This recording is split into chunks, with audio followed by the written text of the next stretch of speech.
చెప్తున్నాడు అని చెప్తా తిరుగుతున్నాయండి. కాబట్టి ఈ మాటలు వింటున్న మనము ఏది దర్శనము, వాట్ ఈస్ ద సోర్స్ అనే విషయాన్ని మనమే దేవుడిని అడిగి తెలుసుకునే ప్రయత్నం చేయాలి. మనమే దేవుడిని అడిగే ప్రయత్నం చేయాలి. These visions can build our lives and also can destroy our lives. And also the thing is, everybody should have the desire to see a vision. Everybody should have a desire. ప్రభువా, నా జీవితంలో నా కొరకు ఒక vision నాకు చూపించు. I want to see. God will show you somehow. ఇప్పుడు పేతురు చూసిన దర్శనంలో ఆయనకి ఏం కనిపించింది?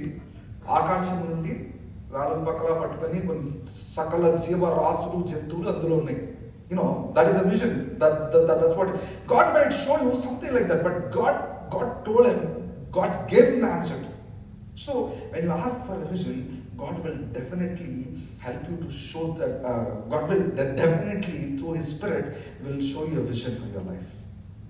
ఎప్పుడైతే ఆ దర్శనము చూసి వింటామో, అర్థం చేసుకుంటామో, our life will completely change. How can you say that?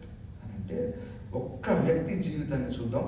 Let's see only one man's life and we'll see what happened after a vision.